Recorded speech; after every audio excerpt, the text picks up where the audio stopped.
Leader, వీళ్ళందరి గురించి క్షుణ్ణంగా నాకు తెలుసు.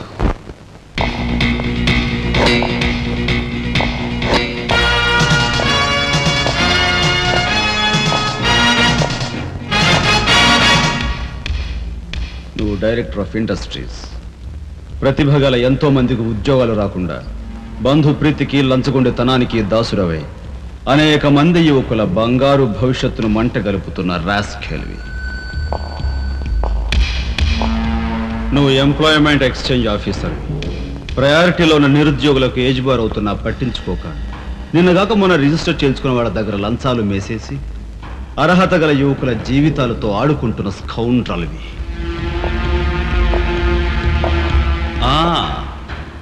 నువ్వు జిల్లా పరిషత్ చైర్మన్వి.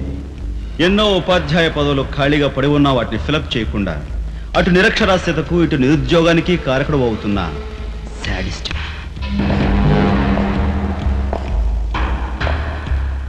నువ్వు పోలీస్ రిక్రూటింగ్ అథారిటీ.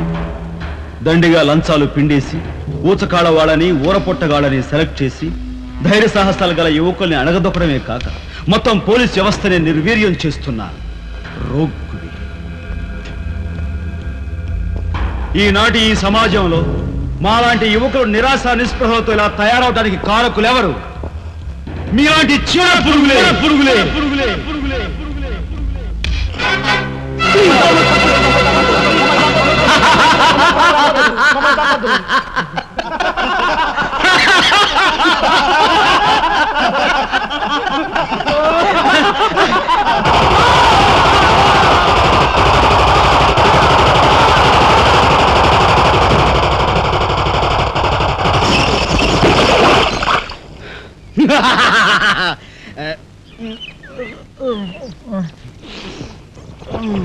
వీడి మొద్దు నిద్ర పాడైపోను. ఇక్కడ కర్ర ఎక్కడ తెచ్చింది? అరే ఊరుకోండి బామ్మగారు, పాపం రాజా పొద్దుపోయి ఇచ్చినట్టున్నాడు, కాసేపు పడుకోనివ్వండి. పొద్దుపై రావటం ఎందుకు, పొద్దు ఎక్కదాకా పడుకోవటం ఎందుకు? నీకు తెలవదు, నువ్వు వెళ్ళు.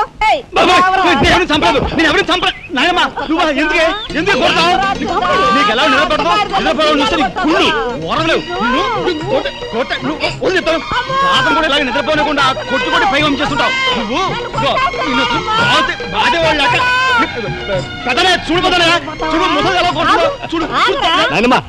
ఆగు. ఏమిటే చిన్నడితో నీకేమిటి? నువ్వు నీ పెళ్ళ మిట్ట గారాబం చేయబట్టే అటు సోంబేర్లా తయారయ్యాడు. సోంబేరి గింబేటి ఆగండి. మిట్ట మధ్యాహ్నం దాకా పడుకోవడం మూలంగా ఇంటికి ఉపయోగం, దేశానికి ఉపయోగం తెలుసా? దేశానికి? అవును మరి. నాలాంటి వాళ్ళకి ఉద్యోగం రాకపోవడం వలన స్ట్రైకులు చేసి బస్సులో తగలబెడతామా? అలాంటివి ఏమీ చేయకుండా యువతలు నిద్రపోవడం మూలంగా దేశానికి ఎంత ప్రశాంతత. ఏమిటినైనా లాభం ఏమ్మా, కానీ సంపాదన లేనోడు 3 పూట్ల మిక్కితే ఇంటికి ఎంత ఖర్చు? అందుకే అర్ధరాత్రి వచ్చి మిట్ట మధ్యాహ్నం దాకా నిద్రపోతాను. దాని మూలంగా రాత్రి భోజనం, తెల్లారి కాఫీ, టిఫిన్లు నీకు ఆదా కాదా? ఏనా ఇక పెద్దన్నయ్య అంటావా? వాడు మధ్య తరగతి మనిషి, బోడు బరువు బాధ్యతలుంటాయి, 10 మందికి సమాధానం చెప్పుకోవాలి కాబట్టి పొద్దునే లేవాలి. ఇక సీతమ్మ లాంటి వదులంటావా? ఇంటి చాకరీ బోర్డంత ఉంటుంది, ఆవిడ పొద్దునే లేవాలి. ఇక చిన్నన్నయ్య, ఇదిగో వీడు ఒక పుస్తకాల పురుగు, ఎప్పుడెప్పుడు ఐఏఎస్ పాస్ అయిపోదామని ఉంటుంది కాబట్టి తను పెందడ లేవాలి. ఇక చిన్నపిల్లలు పొద్దునే ఆడుకోవాలి, చదువుకోవాలి కాబట్టి వాళ్ళు పెందడ లేవాలి. నువ్వు నేను ఎందుకే పెందడ లేవటం? నా మాట విని నాయనమ్మా, నువ్వు నాతో పాటు అర్ధరాత్రి వరకు గాలి తిరుగుడు తిరిగి ఇంటికి వచ్చి నిద్రపోయి లేటుగా లేచావనుకో, ఇంటికి ఖర్చు తగ్గుద్ది, నాకు నీ నస తగ్గుద్ది. ముదిరిపోయావురా చిన్నబాబు, నీళ్ళు తోడుతున్నా ఎంత పొగర్రా నీకు?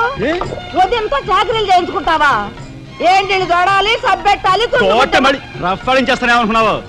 నువ్వు చేయాల్సిన పనులు ఉదయంతో చేస్తావు, నేను నిన్ను కేకలు పెడతావు అనుకుంటే నువ్వు ఎదురొస్తావా? అయినా ఈ వయసులో నువ్వు చేయాల్సిన పనులు ఏమిటి? ఏంటయ్యా? నాకు సేవలు చేసుకోవటం. ఏంటి? తాతయ్యకి ఎలాగో సేవలు చేయలేదు, నాకు సేవలు చేసుకో. దేవుడు మెచ్చి నీకు స్వర్గ దూరాలు తెలుస్తాడు. నిజమేనట్రా చిన్న? నిజమేనా ముసల్దానా?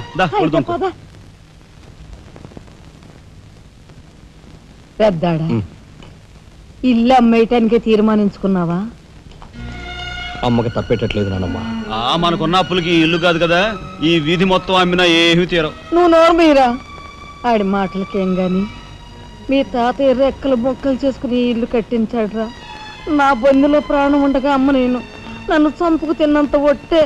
ఈ మాత్రం దానికి అంత పెద్ద పెద్ద మాటలు ఎందుకు లేనమ్మా? అమ్మలే, ఆ తిప్పలేవో నేనే పడతాను.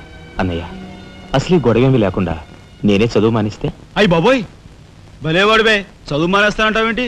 నువ్వేదో కలెక్టర్ అవుతావు, ఇంటెల్ పాదిని ఉద్ధరిస్తావు, మేమంతా నీ మీద ఆశ పెట్టుకుంటే తప్పురా అన్నయ్య, ఆ పని చేయకు. అవును, ఇప్పుడు నీ అయ్యే చదువుకి ఎంత ఖర్చు అవుద్ది? ఢిల్లీ దాకా వెళ్ళాలంటే 500 ఖర్చు అవుతుంది. ఆ పైన ఎగ్జామ్ ఫీజు, ట్యూషన్ ఫీజు, పాత బాకీలో కలిసి కనీసం 25,000 అవుతుంది. 25,000? మా బాబే అంతేనా? 25,000 అంటే ఇదిగో మా పెద్దనే సర్దుకుంటాడులే, నువ్వు సర్దుకో. ఆడు సర్దుకోపోతే నువ్వు సర్దుకుంటావా? నువ్వు ఇష్టం నువ్వు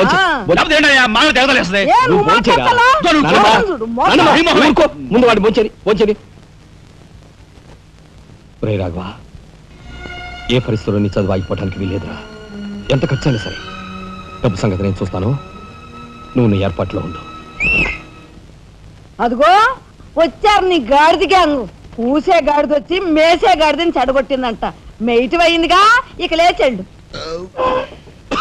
నాయనమ్మా, సాయంత్రం వచ్చేసరికి మునక్కాయ కూరలో ఉప్పు చేపేసి వండి పెట్టవా? ములక్కాయన్ని ఉప్పు చేప వండి పెడతా. ఎలా కొంటిదానా? మీ తాత ఇట్టగా ఏడిపిస్తూ తినేవాడు రా. ఈడు అన్ని ఆయన పోలికలే.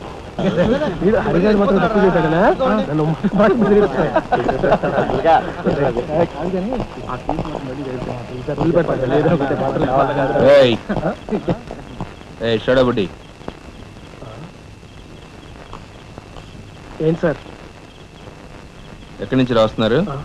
అమ్యూజ్మెంట్ పార్క్ నుంచి. టికెట్లు ఎక్కడ? టికెట్లు చింపేసి కదండి లోపలికి పంపిస్తారు. ఏంట్రా లాజికల్ మాట్లాడుతున్నావు?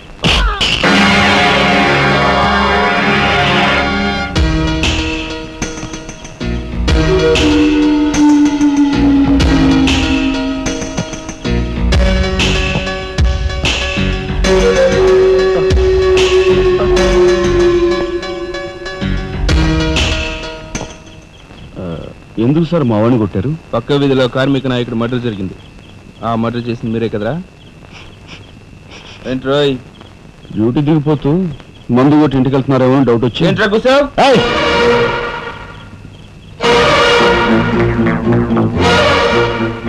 అసలైన నేరస్తుల్ని పట్టుకోవడం చేత కాకపోతే యూనిఫామ్ తీసేసి ఇంట్లో కూర్చో. అంతేగాని రోడ్డు మీద పోయే వాళ్ళని పట్టుకోవాలనుకుంటే ఎవరు ఊరుకోరు. జాగ్రత్త. పోయండి రా.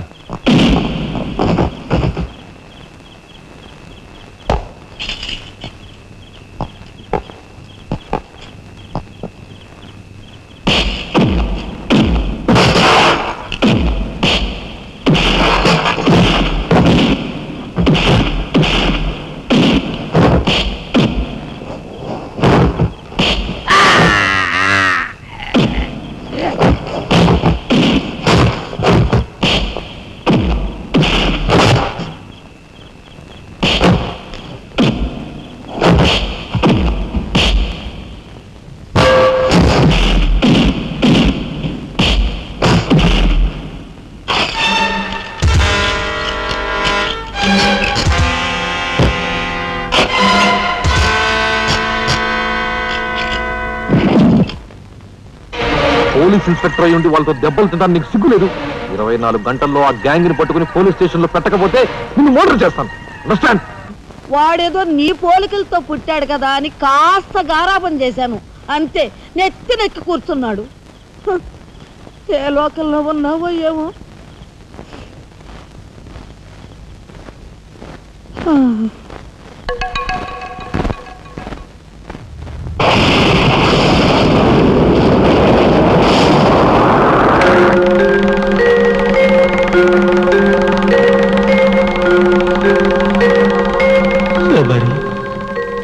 ఏమిటి ఆ చూపు?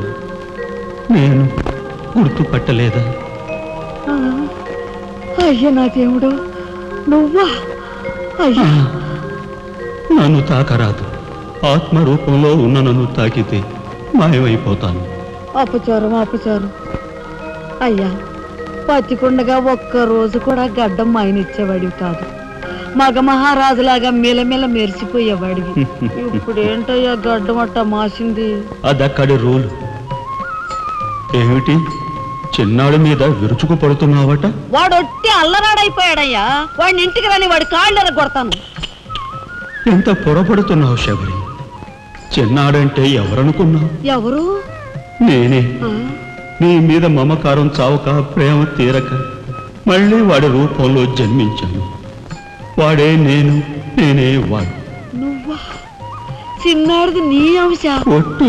మరి ఇన్నాళ్ళు నువ్వు నాతో చెప్పలేదేమయ్యా? ఆ ఐడియా నాకు ఇప్పుడే వచ్చింది ప్రియ. చూడు శబరి, ఇక మీదట వాడు ఎంత లేటుగా వచ్చినా, ఎంత పొద్దుకి లేచినా, ఏ పని చేసినా చేయకపోయినా వాడిని కించత్ మాట అనకు. అన్నాహో స్వర్గంలో నేను క్షోభపడిపోతాను. అమ్మో అమ్మో, ఎంత మాట! వాడికి ఏమన్ను? అయ్యా, రాకొచ్చావు 4 మెతుకులు తినేళ్ళవా? నాకంత వ్యవధి లేదు శబరి. అవతల స్వర్గంలో నా కోసం రంభ, ఊర్వశి, మేనక డాన్స్ చేయకుండా ఎదురు చూస్తూ ఉంటాడు. శబరి, ఏమిటా అలక? సహజమే. చూడు శబరి, నువ్వు నాకు పాదాభివందనం చేసుకుంటే నీకు స్వర్గం ప్రాప్తిస్తుంది. అక్కడ మనం కలిసి డాన్స్ ఆడదాం. నిజమా?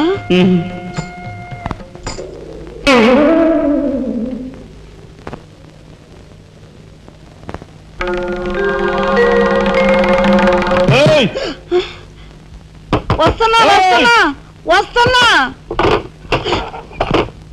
తలుపులు బాత్తుడు వినపట్లా? ఏదో లోకంలో ఉండి ఏదో లోకంలో రఫ్ ఆడించేస్తానేమనుకున్నావు? భోజనం చేసావా? ఇంకా పడుకోలేదే? నువ్వు వస్తావని. నేను వస్తానని అర్ధరాత్రి వరకు నా కోసం ఎదురు చూస్తుంటే నీ ఆరోగ్యం ఏమైపోతుంది? పడుకో. ఏమిటా చూపు? పడుకో.